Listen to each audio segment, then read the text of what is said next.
world has never played fair. You can outwork everyone in the room, yet watch someone less capable rise above you. You can offer loyalty and honesty, only to be betrayed when it hurts most. That is reality. And the men and women who face it without illusions survive. Those who survive rule. What gives them this edge is something invisible yet undeniable, a hidden power felt by everyone, but mastered by only a few. I call it dark intelligence. It's not born in comfort.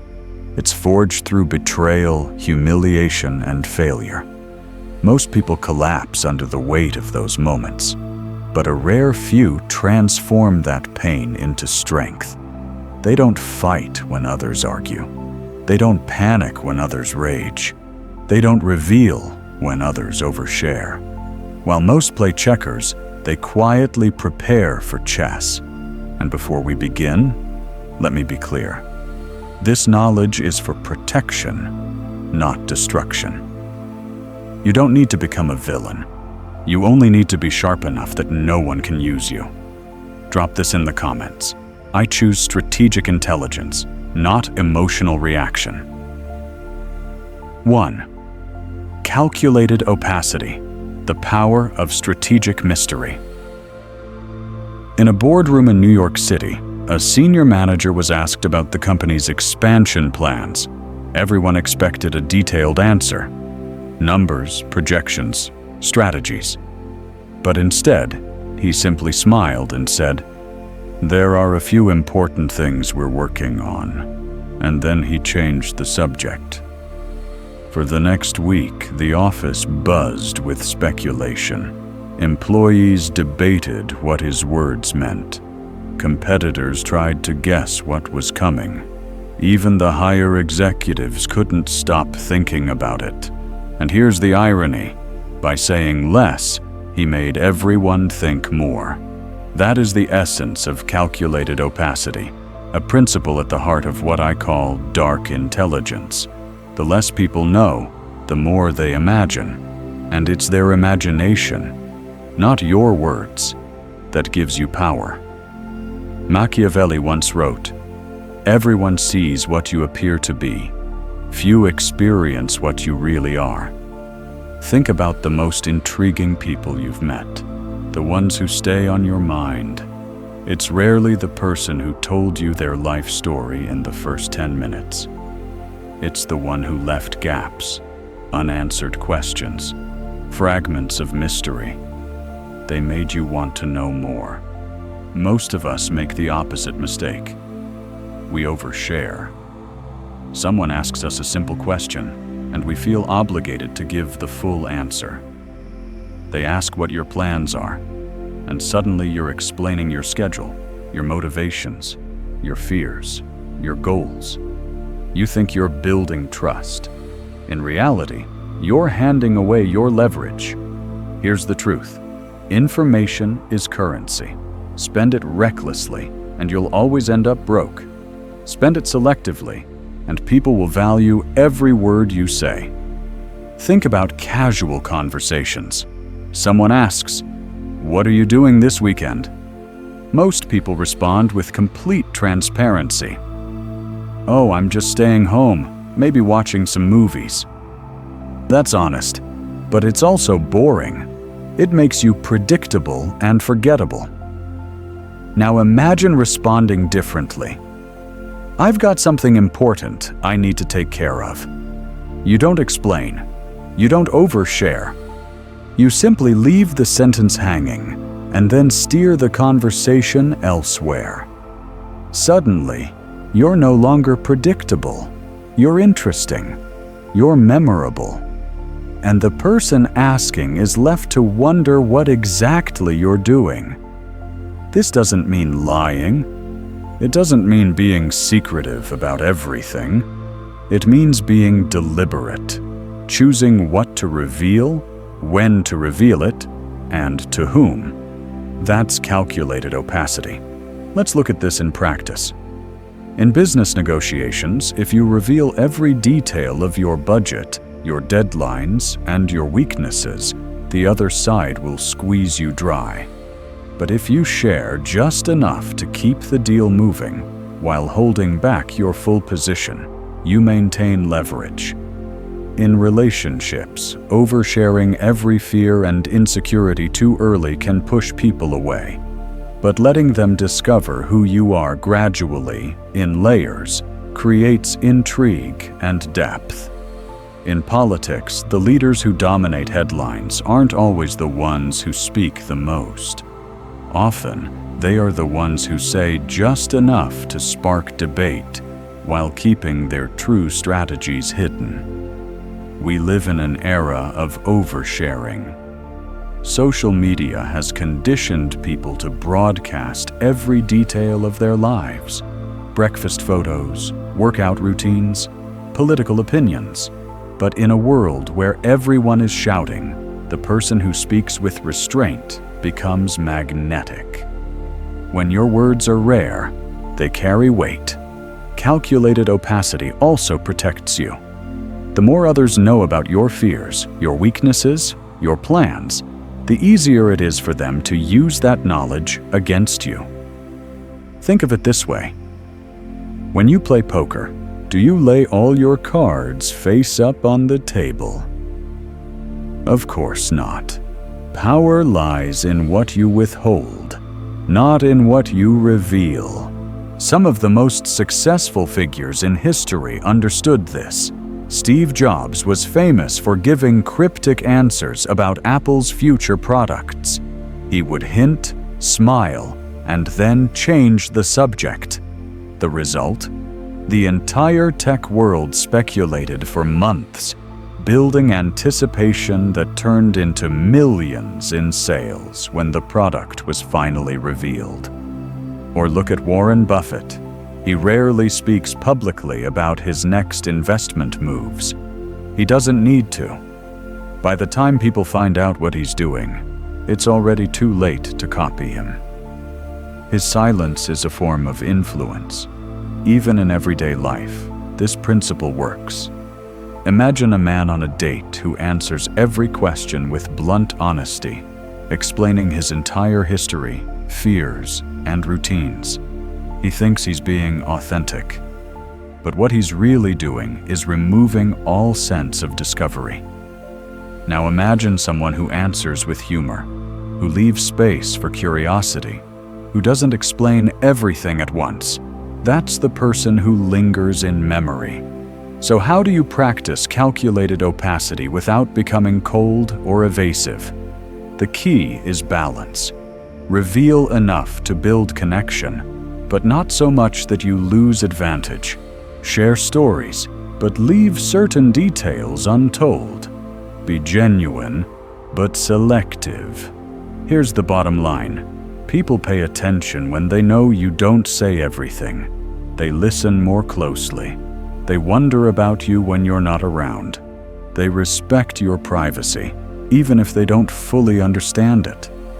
Practical advice.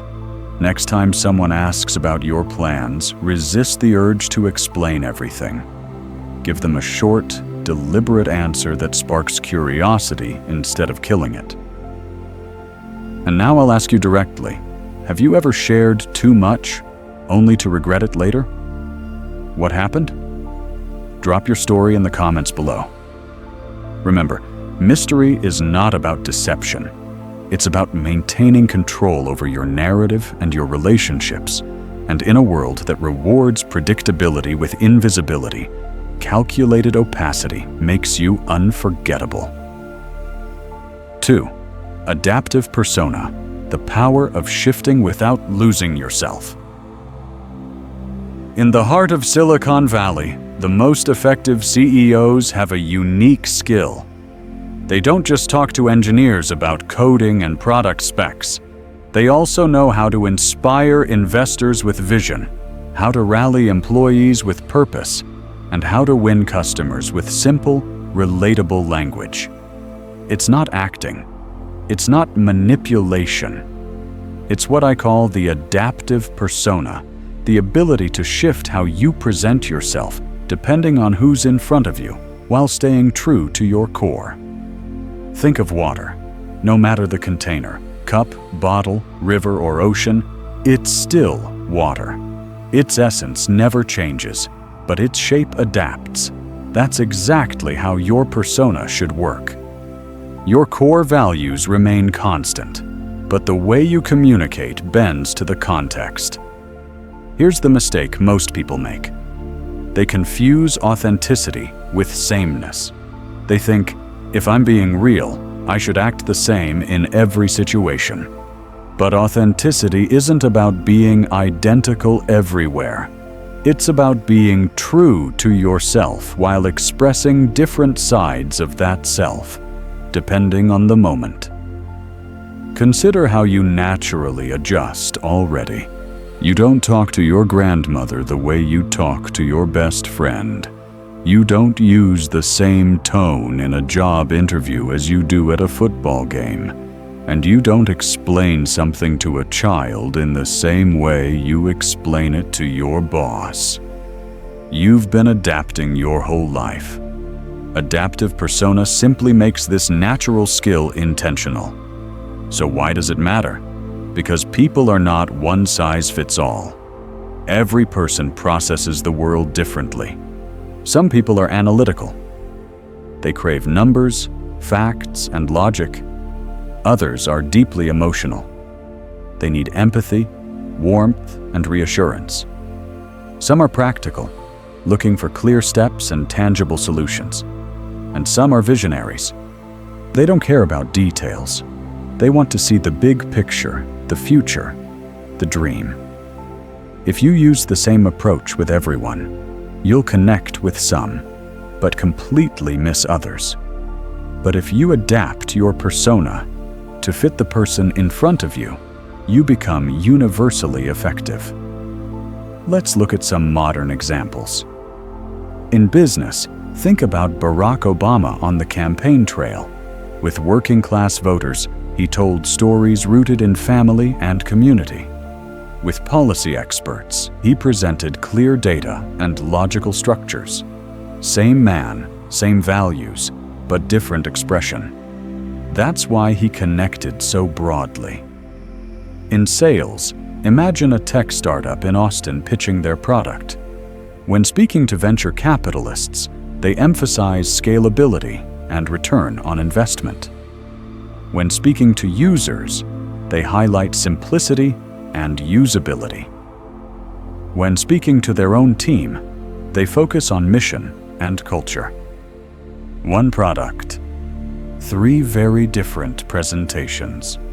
In relationships, adaptive persona means listening to your partner's emotional language. If they're practical, they want solutions. If they're emotional, they want empathy. If they're dreamers, they want encouragement. The person who adapts doesn't lose themselves. They become a mirror that makes others feel understood. Now let's clear up a misconception. Adaptive persona is not about being fake. It's not wearing a mask. It's not betraying your identity. It's about using different tools in the same toolbox. Think of it this way. A diamond has many facets. Turn it one way, it reflects one color. Turn it another, and it reflects differently. But it's still the same diamond. You're the same way. You're not one-dimensional. You have many sides, and different contexts bring out different facets. Here's how to practice. 1. Observe first. Before you speak, notice how the other person communicates. Are they focused on details, or are they drifting toward feelings? Do they want efficiency, or are they dreaming about possibilities? 2. Match their rhythm. If they're fast-paced, speed up. If they're thoughtful and slow, don't rush them. 3. Adjust your content. Data for the logical, empathy for the emotional, steps for the practical, and vision for the dreamer. 4. Stay rooted in your values. Never adapt so much that you lose your principles. Your core, your integrity, remains untouchable. This skill becomes powerful in leadership, negotiations, and even conflict. A leader who only knows how to speak one way will alienate half the room. But a leader who adapts will win respect across the board. A negotiator who adapts can close deals others can't. A friend or partner who adapts can resolve conflicts that would otherwise explode. The danger, of course, is over-adapting. If you change so much that no one knows who you really are, you'll come across as inauthentic. The secret is balance, flexibility on the surface, stability at the core. Practical advice. In your next conversation, try deliberately adapting. If the person seems analytical, frame your point with numbers. If they're emotional, focus on feelings. If they're practical, give them a step-by-step. If they're a visionary, paint the big picture. Watch how differently they respond. And here's a question for you. Which type of person do you connect with most easily? Logical, emotional, practical, or visionary? Drop your answer in the comments. When you master adaptive persona, you stop trying to force people to understand you. Instead, you make it easy for them to connect with you. And that is real influence, the kind that makes you unforgettable in any room. 3. The principle of detachment, freedom through letting go. On Wall Street, a young trader was fired during a market downturn. Around him, colleagues panicked, calling contacts, scrambling for interviews, desperate to keep their lifestyle intact. But this man stayed calm. He simply said, "I'll find another opportunity." 3 months later, he started his own firm. Within 2 years, he was wealthier than when he was employed. Why? Because he understood something his peers did not: the principle of detachment. Here's the brutal truth. Whatever you fear losing controls you. Your job, your relationship, your reputation. If your identity depends on it, you are vulnerable. Detachment is the ability to stand tall even when those things are stripped away. It doesn't mean you don't care. It means you're not enslaved. Machiavelli once wrote, "If one has to choose, it is safer to be feared than loved." On the surface, it sounds cold, but underneath, the lesson is sharper. Don't let the fear of losing love, approval, or comfort make you a servant. Detachment is freedom. Think about it in everyday American life. A man in Texas stays in a toxic job because he's terrified of losing his salary. He tells himself he has no choice. His fear of loss enslaves him. A woman in California clings to a relationship that drains her because she's terrified of being alone. She compromises her dignity, her values, just to hold on. Her fear of abandonment chains her. A college student in Boston hides his opinions in class because he's afraid of looking stupid. His fear of embarrassment silences his voice. In each case, it's not the job, the partner, or the classroom that has power. It's the fear of loss that has power. Detachment breaks that chain. Now let's be clear. Detachment does not mean indifference. It doesn't mean you don't love, don't work, don't care. It means you can give your best effort without being destroyed if the outcome doesn't go your way. You enjoy the victory without needing it. You handle the setback without collapsing. Here's why this matters. The less desperate you are, the stronger you become. Imagine 2 negotiators at a table in Chicago.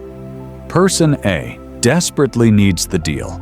They've already told their team, made financial plans, and tied their ego to this success. Person B would like the deal, but has other options. If it falls through, they'll be fine. Who has more power? Always person B. Detachment is leverage. It lets you walk away, and the person who can walk away always has the upper hand. This applies in relationships too. The man who begs, chases, and clings pushes people away. The man who loves deeply but isn't afraid to be alone attracts respect. Women and men alike sense the difference. One is needy, the other is free. Freedom is magnetic.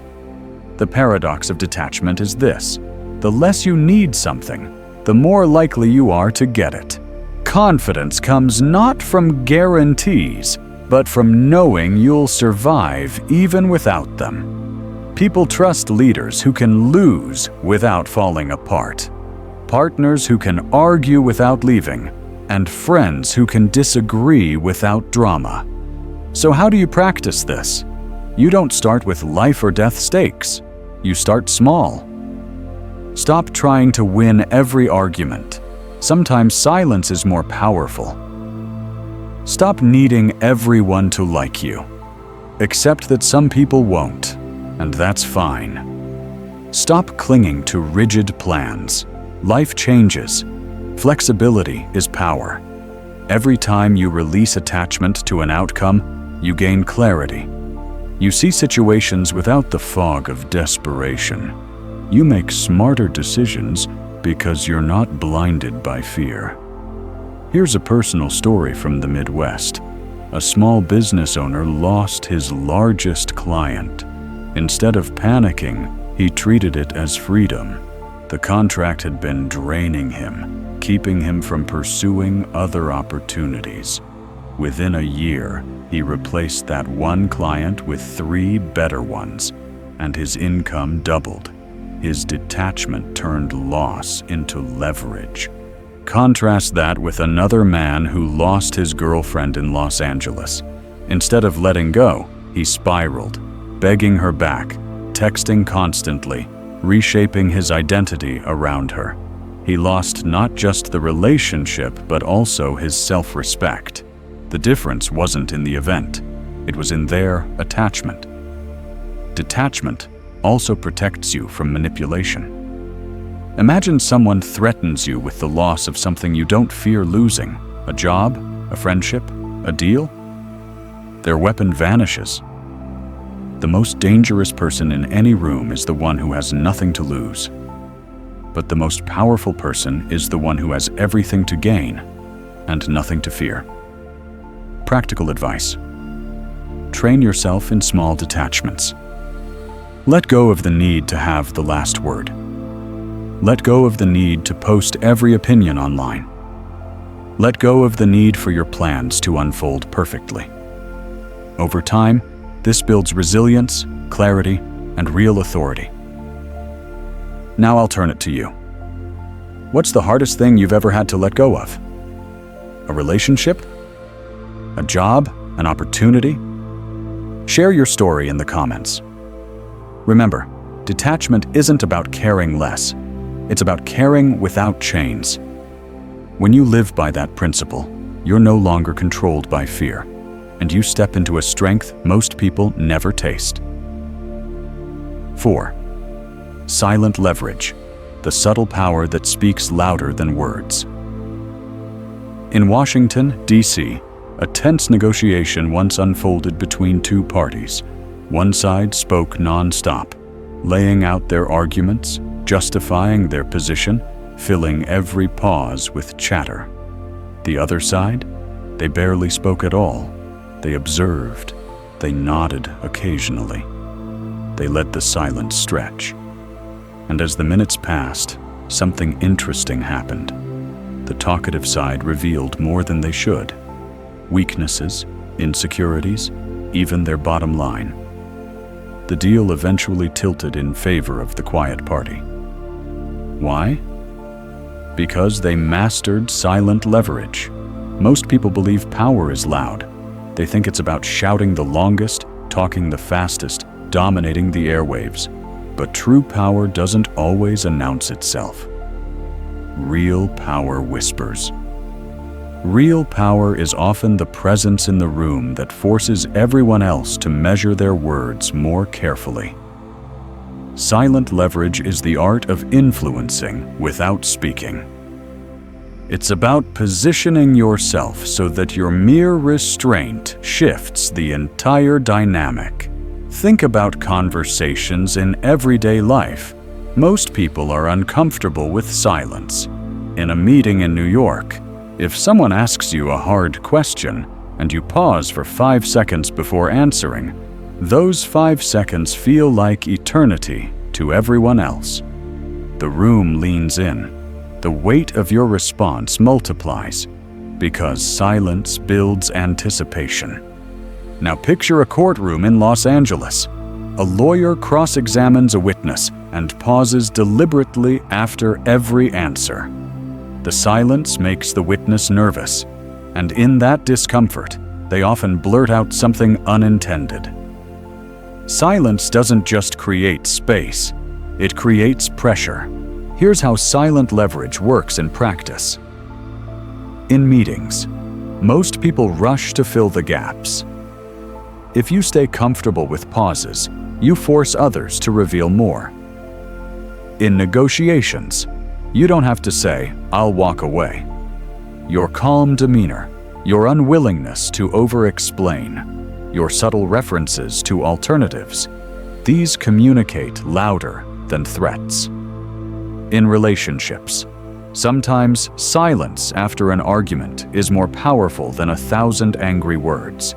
It signals that you will not play into emotional chaos. Think of Warren Buffett again.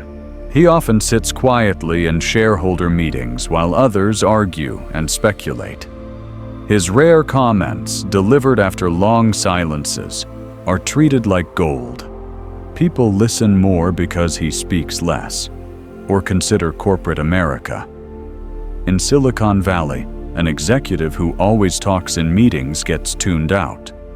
But the one who listens carefully, who only speaks when they have something truly important to add, commands more respect.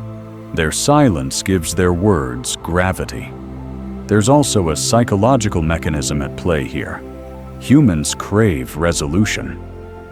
When silence enters, the brain struggles to fill the gap. That's why interrogators often pause after a suspect answers a question. The silence feels unbearable, and the suspect rushes to keep talking, often revealing more than they intended. Now, some people confuse silent leverage with passivity. It is not passive, it is strategic. You're not silent because you have nothing to contribute. You're silent because you know timing matters more than volume. You're silent because you're letting others expose themselves while you conserve your strength. Let me give you a real-world example from politics.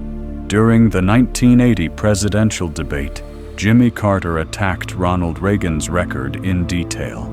Reagan didn't fire back with a long explanation. He simply paused, smiled, and said, "There you go again." The audience erupted with laughter, and Carter's detailed criticism lost its bite.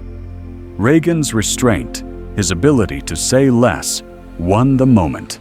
That's silent leverage. Here's how you can practice it. 1. In conversations, embrace pauses. When someone asks you a tough question, don't rush. Breathe. Count 3 seconds in your head. Your eventual response will feel more deliberate and powerful. 2. In negotiations, prepare alternatives. You don't need to threaten. When others sense you have options, your silence becomes leverage. They'll work harder to please you. 3. In conflicts, resist escalation. When someone yells, silence unsettles them more than shouting back. Your calm becomes their mirror, and often they lose control while you remain grounded. 4. In leadership, speak less, listen more. People equate listening with authority. When you finally speak, they'll pay attention.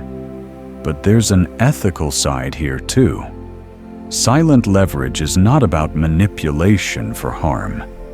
It's not about trapping people unfairly.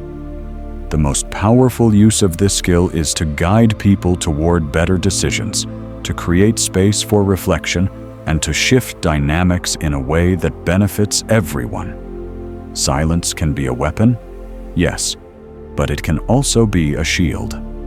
Practical advice. The next time you're in a conversation, experiment with silence. Ask a question, then don't rush to fill the gap. Let the other person reveal themselves. Notice how the dynamic changes. And here's my question for you. Have you ever won an argument, closed a deal, or gained respect simply by staying quiet at the right moment? Share your story in the comments. I'd love to hear how silence has worked in your life. Remember, real power doesn't always roar. Sometimes it whispers, and sometimes it says nothing at all. The strongest people in the room are not those who talk the most, but those who can sit in silence while everyone else scrambles to fill it. That's the essence of silent leverage. 5. Psychological echo, the mirror of human connection. In Los Angeles, one of the most sought-after therapists built his reputation not because he offered the best advice or because he dazzled clients with psychological theories. His success came from something far simpler and far rarer. Every patient walked out of his office saying the same thing: "He understands me." That is the essence of psychological echo. It's the ability to reflect back a person's hidden fears, desires, and needs in such a way that they feel deeply understood. And when people feel understood, they trust you. They follow you. They buy from you. They stay loyal to you. Here's the secret. People don't buy products, services, or even advice. They buy peace of mind. They buy the feeling that someone sees them, values them, and knows what they're going through. Most people don't really want solutions immediately. What they want first is to be heard. Think about it. When someone says, "I hate my job," the natural response is to give advice. Well, maybe you should look for another one. Logical, but shallow. It doesn't land, but if you respond, it sounds like you don't feel recognized for your contributions. You've touched the truth beneath their words. That single reflection makes them feel seen. And once people feel seen, they open up. That's psychological echo. Why it matters in America today. In a culture obsessed with self-promotion, where social media encourages people to talk more than they listen, the ability to echo back someone's inner reality is like a superpower. It cuts through noise. It creates intimacy. It builds instant trust. Look at the most effective leaders and influencers. Oprah Winfrey didn't become iconic because she gave endless advice. She became iconic because people sitting across from her felt like she was looking straight into their soul. Politicians like Bill Clinton were famous for making individuals feel as if they were the only person in the room. That's not charisma alone. It's the skill of reflecting back emotions, values, and fears. How it works. Every person you meet carries 3 silent questions in their mind. 1. Do you see me? 2. Do you understand me? 3. Do you value me? Most people fail to answer these. They're too busy waiting for their turn to speak. But if you can answer yes through your words, your body language, and your listening, you create a bond most people never experience. Psychological echo requires 2 steps. Listening beyond words. When someone complains about traffic, maybe what they're really expressing is exhaustion. When they criticize a boss, maybe it's not the boss, it's their fear of being overlooked. Reflecting back the deeper meaning. Instead of reacting to the surface statement, mirror the hidden layer. It sounds like you want more challenge. It seems like you care deeply about fairness. This doesn't mean parroting their words. It means echoing their feelings in a way that sharpens their own understanding. Practical examples. In sales, a customer says, "This software is too expensive." The average salesperson argues price. The one who understands psychological echo responds, "It sounds like you want to make sure the investment is worth it for your team." Now the customer feels validated, not pressured. In leadership, an employee says, "I'm overwhelmed." Instead of saying, "Work harder," a wise leader echoes, "It sounds like you care about doing things well, and it's taking a toll." The employee feels understood and motivated. In relationships, a partner says, "You never listen." Instead of defending yourself, you respond, "It sounds like you feel invisible when I'm distracted." That echo diffuses anger and builds intimacy. The ethical dimension. Like every trait of dark intelligence, psychological echo can be abused. Manipulators mirror people only to exploit them. But the ethical use of this principle is to build stronger, healthier bonds. It's about creating trust, not exploiting it. Used correctly, it makes people better. It gives them clarity about their own emotions. It builds bridges where conflict once existed. Training the skill. How do you develop psychological echo? 1. Slow down. Don't rush to give advice. Hold back and listen. 2. Watch for emotion. Tone, pauses, body language often reveal more than words. 3. Name the feeling. Say, "It sounds like you feel undervalued," or "It seems like you're craving more freedom." 4. Check for accuracy. If you're wrong, they'll correct you. And even that deepens the conversation because it proves you're trying to understand. The first time you try this, you'll be surprised. People will lean in. They'll trust you more. They'll walk away thinking, "Finally, someone gets me." Final thought. Most people listen to reply. Few listen to understand. The rare ones who master psychological echo gain influence without force. They become the people others open up to, follow, and respect. Practical challenge. In your next conversation, resist the urge to give advice. Instead, listen and reflect back what you think the person really feels. Watch how quickly the energy changes. Question for you. Do you prefer talking with someone who always gives advice, or with someone who simply makes you feel deeply understood? Share your answer in the comments. Because at the end of the day, power isn't always about being the smartest person in the room. Sometimes it's about being the one who listens well enough to echo back the truth people already carry inside. 6. Ambiguous morality. Navigating the gray areas of power. In Chicago, a police officer faces a terrible choice. He can save one innocent hostage, but doing so will allow 5 dangerous criminals to escape. Or he can sacrifice that one life to catch the 5, preventing future harm. It's not a pretty choice, but it's real. And it captures the heart of what I call ambiguous morality. Ambiguous morality is not the absence of morals. It is not a license to do whatever you want. Instead, it's an acknowledgement that the world is rarely black and white. Leaders, parents, officers, and entrepreneurs are often forced to choose between imperfect options. The strong recognize this. The weak hide behind appearances. Machiavelli once said, "It is safer to be feared than loved, when one of the two must be lacking." Many misinterpret this as cruelty, but his real point was that when ideals collide with reality, survival demands pragmatism.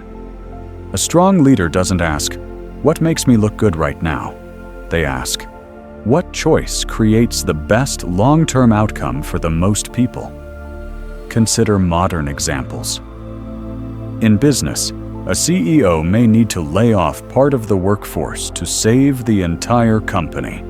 It looks harsh in the moment, but if done wisely, it protects the jobs of thousands in the long run. In politics, a governor may refuse short-term popular decisions, like cutting taxes, because they would bankrupt the state later.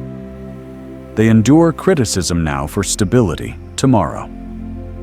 In personal life, a parent may deny a child something they desperately want. It hurts in the moment, but discipline teaches responsibility. This is the uncomfortable truth. Pure moral clarity is a luxury. In the messy complexity of life, there are times when you must choose the lesser of two evils. And if you refuse to make that choice, reality will make it for you. But here's the critical balance. Ambiguous morality does not mean selfishness. It doesn't mean hurting others for personal gain. It means making pragmatic, sometimes painful decisions with an eye on the greater good. That requires boundaries. Before you enter the gray, you must know where your hard lines are. What will you never compromise? Your integrity? Your loyalty?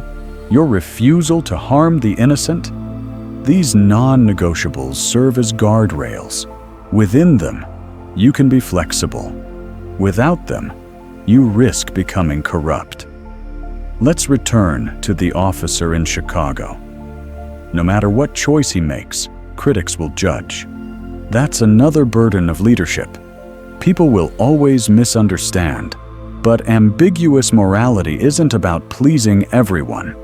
It's about taking responsibility for difficult choices, even when others disapprove. The danger, of course, is rationalizing selfishness. History is full of tyrants who claimed they were serving the greater good. That's why self-awareness matters. Ask yourself, am I protecting others or just myself? Am I choosing the hard path or the convenient excuse? Practical advice. Define your boundaries now. Decide what lines you will never cross, no matter the pressure. Then, within those boundaries, give yourself permission to be pragmatic. Sometimes the kindest act will look harsh. Sometimes the harshest act will protect lives. Question for you. Do you believe being too nice can sometimes cause more harm than good? Share your thoughts in the comments.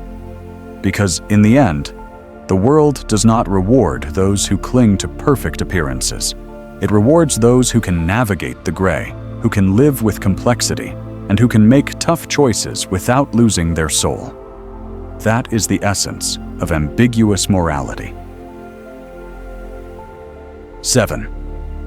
Controlled exposure, the discipline of revealing less.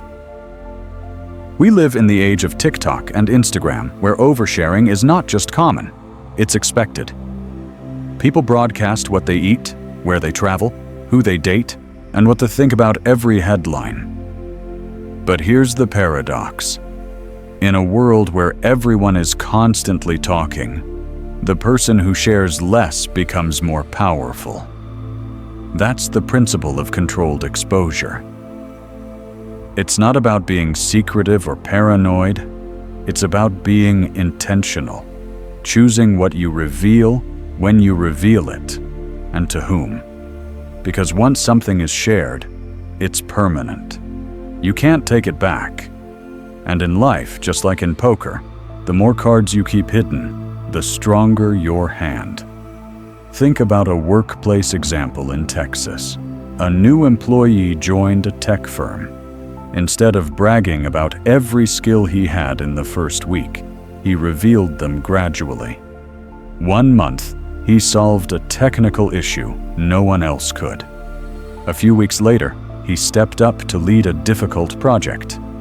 Each time, his colleagues were surprised, almost in awe, because he seemed to always have something new to offer. That was controlled exposure at work. Now contrast that with the person who puts everything on the table right away. At first, people might be impressed, but quickly the mystery disappears. There's nothing left to discover. Predictability sets in, and predictability kills intrigue. This applies far beyond the office. In relationships, if you tell your entire life story on the first date, you remove all sense of discovery. Attraction thrives on curiosity. In social media, the influencer who shares every moment of their life becomes noise. But the one who shares selectively, leaving gaps for imagination, creates anticipation. In negotiations, if you reveal all your priorities and constraints up front, you've already lost leverage. By holding back certain details until the right moment, you create options. Here's the principle. Information is permanent. Once spoken, once posted, once admitted, it can't be undone. That's why less is often more. This doesn't mean you should be cold, withholding, or fake. It means you should reveal strategically. The same piece of information can have completely different impact depending on timing. Bragging about an achievement on day one looks arrogant. Mentioning it later when it solves a problem looks humble and valuable. Controlled exposure also protects your reputation. Every tweet, every photo, every comment becomes part of your digital identity. Employers search it, strangers judge it, and once it's out there, it's forever. That's why the smartest people in the room don't always speak first. They wait, they measure, they let curiosity work in their favor. Practical advice. Before you speak or post, ask yourself, does this strengthen my position or weaken it? If the answer is unclear, stay quiet. Question for you. Do you think you're sharing too much on social media? Or have you learned the power of revealing less? Share your answer in the comments. Because in the end, people value what is rare. When you practice controlled exposure, you turn your words, your skills, and your presence into something precious. And that makes you unforgettable. 8. Outcome obsession. Fixating on what truly matters. Americans have a saying, don't just work hard, work smart. On Wall Street, it's common to see people grinding 80 hours a week, fueled by coffee and stress, convinced that sheer effort guarantees success. Yet, right next to them, someone else works 40 hours, but with ruthless focus. And guess who rises faster? The one who's outcome obsessed, not activity obsessed. Outcome obsession means stripping away the ego, ignoring the need to always be right, and asking one question above all. Does this actually deliver results? You don't need to win arguments.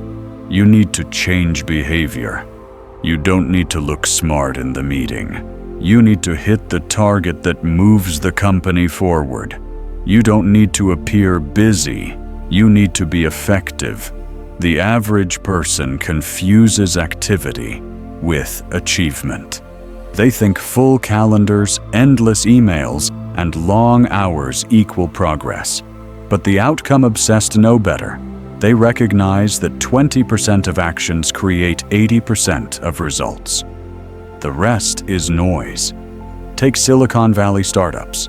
Some founders chase dozens of features, spread themselves thin, and drown in busy work. Others zero in on the one feature customers can't live without. The first group burns out. The second group becomes Apple, Google, or Tesla. Outcome obsession is not about shortcuts. It's about clarity. It's about being willing to ask the uncomfortable question. Is what I'm doing right now moving me closer to the result I want? Or am I just keeping myself busy so I feel productive? Consider arguments in daily life. Many couples fight endlessly, trying to prove who's right. But an outcome-obsessed partner doesn't care about scoring points. They care about solving the problem, preserving the relationship, and finding peace. In business, it's the same. The smartest negotiators don't aim to humiliate the other side. They aim to close the deal. Outcome obsession also demands adaptability. Most people fall in love with their methods. They cling to one strategy even when it fails, because their pride won't let them change. The outcome obsessed? They're married to the goal, not the method. If plan A doesn't work, they move to plan B. If the strategy breaks, they build a new one. Think of sports. NFL coaches aren't judged by how many clever plays they draw on the whiteboard. They're judged by the scoreboard at the end of the game. In business, the scoreboard is profit, growth, innovation. In personal life, it's health, love, and meaning. No one remembers how busy you were. They remember what you achieved. Here's the paradox. Outcome obsession often looks like doing less. Strategic laziness. The people who produce the most often appear calmer, quieter, even less frantic. Why? Because they conserve energy for the things that truly matter. They don't chase every distraction. They cut ruthlessly until only the essential remains. But here's the warning. Outcome obsession must have ethical boundaries. Results without values can be destructive. The healthiest form of this principle includes integrity, respect, and responsibility as part of the outcome. In other words, success at the expense of your soul is not success. Practical advice. At the end of each day, ask yourself one question. What result did I actually produce today? Not how many hours you worked, not how many emails you sent, but what real, tangible outcome you created. And here's a challenge for you. Are you just busy, or are you truly effective? Share your thoughts in the comments. Because in the end, history doesn't remember who worked the longest hours. It remembers who changed the game. Closing, the choice. You've just learned the 8 traits of dark intelligence, but knowledge alone changes nothing. Reading, nodding, even agreeing, that's not transformation. Power comes only when you practice. So here's my challenge to you. Don't try to master all 8 at once. Pick one, just one. Maybe it's calculated opacity if you tend to overshare. Maybe it's detachment if you cling too tightly to outcomes. Maybe it's silent leverage if you talk too much when you should listen. Whatever resonates most with you, choose it and apply it every day for the next 7 days. Watch how people respond to you differently. Watch how you begin to feel stronger, calmer, more deliberate. But let me be clear. This power is not without responsibility. Dark intelligence can protect you, but it can also corrupt you if misused. The goal is not to manipulate the innocent or dominate the weak. The goal is to safeguard yourself, to navigate complexity, and to create better outcomes for everyone involved. True intelligence is not only about being sharp, it's about being ethical with that sharpness. So I want to hear from you. Of the 8 traits, which one will you practice first? Drop your answer in the comments below. Because here's the reality. The world is getting noisier, harsher, and more unpredictable. Those without strategy get swallowed. Those without psychological insight get used. But those who understand human behavior and wield that understanding with wisdom don't just survive, they lead. You now face a choice. You can remain like most people, reacting emotionally, revealing too much, clinging to illusions. Or you can begin walking the harder road, becoming strategic, controlled, and clear. So as we close, remember this: be strategic, be ethical, be powerful,